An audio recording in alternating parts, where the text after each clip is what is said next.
Bonsoir, bienvenue pour ce 19-20, édition spéciale municipale. Nous sommes en direct ce soir de Châlons en Champagne. Nous sommes juste devant l'hôtel de ville où nous allons accueillir les principaux candidats à la mairie de Châlons, à commencer par Benoît Apparu, député UMP de la Marne et adjoint au maire. Benoît Apparu, tête de liste J'aime Châlons Génération 2014. Une liste d'union à droite avec l'UMP, le Modem et l'UDI. Liste sur laquelle se trouve le maire sortant, Bruno Bourbrock, qui a laissé sa place mais qui brigue la présidence de la communauté d'agglomération. Notre deuxième invité, le socialiste Rudy Namur, tête d'une liste d'union de gauche. Un nouveau souffle pour Châlons, conseiller municipal et général. Ce candidat de 33 ans a réuni toute la gauche pour faire face à l'équipe UMP sortante. Enfin, Pascal R, secrétaire départemental du Front National, également conseiller régional FN. Il conduit une liste du Rassemblement Bleu Marine.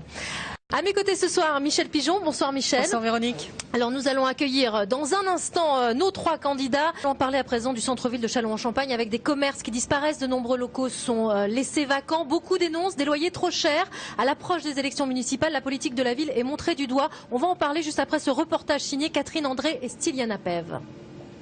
Des grands panneaux colorés en guise de cache-misère. On en trouve un peu partout dans la galerie marchande de l'hôtel de ville. Ils ont été installés sur les vitrines des locaux laissés vacants par les commerçants. En 2 ans, 4 enseignes ont quitté les lieux. Les employés des autres boutiques ont consigne de ne pas s'exprimer sur le sujet, mais les clients ne s'en privent pas. Ça faisait un moment que j'étais pas venue, mais c'est vrai que je m'aperçois qu'il y a de beaucoup plus de magasins qui se ferment et que ça rouvre pas, quoi. On voit pas beaucoup de monde. C'est un peu la mort du centre-ville. Hein. Pour moi, je trouve que c'est triste. Il y en a eu plein des galeries avant celle-là. Hein. Je pense qu'on a refait exactement la même chose, quoi. Au lieu de plutôt aménager cette rue de Marne qui est d'une tristesse à mourir. La rue de la Marne, le cœur de Châlons en Champagne, le voici. Ici, de nombreux commerçants ont aussi fermé boutique. Les locaux vides ne trouvent pas de repreneurs. En cause, une fréquentation insuffisante, mais surtout des loyers trop chers imposés par les privés. Chaque mois, ce local de 50 mètres carrés coûte 1 200 € à cette coiffeuse. C'est sur le même prix que Reims, par exemple, qui est Châlons est beaucoup plus petit que Reims quand même. Mais les loyers sont assez chers. C'est vrai que bon, ça fait un investissement et c'est quand même assez dur dès le départ en fait pour les commerçants. Ces derniers mois, des rumeurs annonçant de nouvelles fermetures ont circulé dans le centre-ville. Un climat morose s'est alors abattu sur l'artère principale. Les gens parlent de certains commerces qui vont fermer alors que c'est totalement faux. D'où viennent les rumeurs, on n'en sait rien, mais ça porte préjudice au commerce. Les gens ne viennent plus. À l'approche des élections municipales, la plupart des commerçants et leurs représentants refusent de commenter la politique de la ville. Mais en privé, beaucoup reprochent aux élus d'avoir délaissé les commerces de proximité au profit du développement des zones commerciales en périphérie. Rudy Namur, bonsoir. Bonsoir. Alors vous êtes à la tête d'une liste d'union de gauche, un nouveau souffle pour Châlons. Avant de parler de votre programme, ça ne prête pas à confusion pour la campagne, vos deux noms très proches, Namur, Namura? Il n'y a qu'un d'écart et puis on verra au deuxième tour. Alors parlons de votre programme maintenant. Quelle est l'idée forte de votre campagne? Le fil conducteur de notre programme, c'est tout simplement enrayer le déclin de Châlons et redonner de l'ambition à notre capitale régionale. Aujourd'hui, on s'aperçoit qu'il y a un déclin aussi bien démographique, démocratique et économique. Voilà, en tout cas, nos objectifs, c'est redonner confiance aux Châlonnais en retissant du lien, recréer et du lien sur Châlons. Alors on a entendu des commerçants du centre-ville qui se plaignent de loyers trop chers. Qu'est-ce que vous comptez faire par exemple pour ce centre-ville? Effectivement, à Châlons, on a une problématique avec des petites cellules commerciales. À nous de lancer un programme de salut public pour le centre-ville. Salut public? Oui, carrément. Bah oui, nous sommes à un point quasiment de non-retour pour le centre-ville.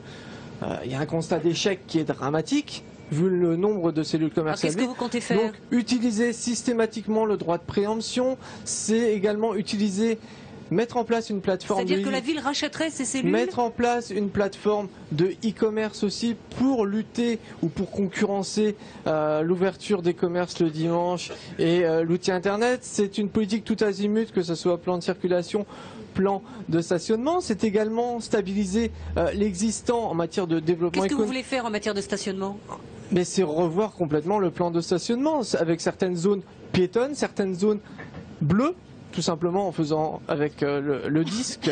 Et puis c'est utiliser les nouveaux moyens de communication, le paiement du stationnement effectué, payé par SMS. Enfin voilà, que c'est donner de nouveaux outils pour Châlons et pour se donner cet espoir de relancer ce centre-ville, puisqu'il est quand même moribond. Il est quand même moribond aujourd'hui. Vous trouvez que les quartiers ont été délaissés. Vous voulez, si vous êtes élu, relier ces quartiers entre eux. Pourquoi et comment vous comptez vous y prendre justement? Il y a déjà eu des opérations urbaines quand même dans les quartiers. Tout à fait. Grâce à l'État, grâce à la région, grâce au département, grâce à la ville, grâce à la CAC.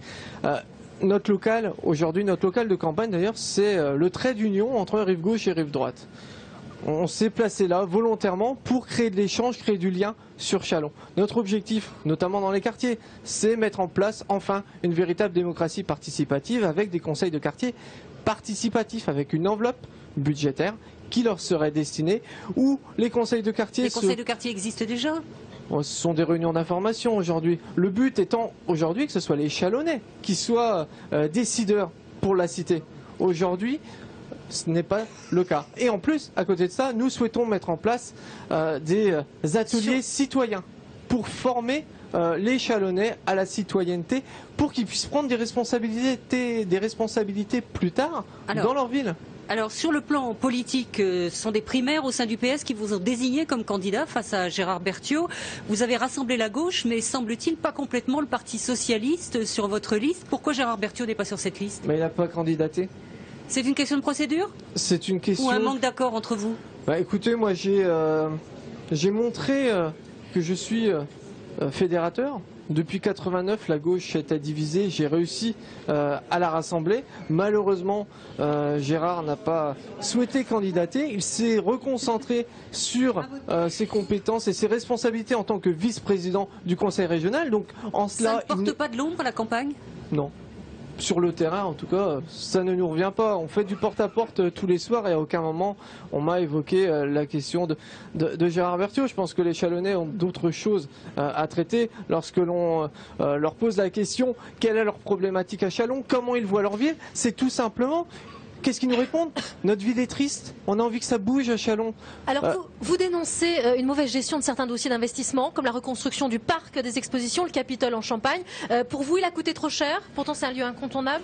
Maintenant, il est là, le Capitole. Il faut qu'il serve. Et quand je dis qu'il faut qu'il serve, il faut que la ville utilise cet outil. Il y a 10 créneaux gratuits par an. Il faut que ça soit utilisé. L'an dernier, seuls 2 créneaux ont été utilisés par la municipalité. Moi, je propose qu'en fonction des différents événements sportifs, culturels qu'il pourra y avoir sur notre ville, mais il n'a pas atteint ses objectifs, afin de faire rayonner notre ville, il va falloir utiliser ce Capitole à bon escient et à un maximum. Aujourd'hui, la moyenne des spectacles, c'est 1300 spectateurs, c'est peu. Peut-être revoir aussi les conditions de répartition des différents spectacles. J'ai le sentiment qu'à Châlons, nous avons quand même de second couteau. Là. Merci beaucoup, Monsieur Namur. Nous allons accueillir à présent le candidat frontiste Pascal Herre. Pascal Herre qui était lundi aux côtés de Marine Le Pen lors de sa visite à Reims. Le Front National qui espère présenter 5 listes dans la Marne. Je vous propose d'écouter Marine Le Pen qui s'exprime sur l'engagement du Front National dans les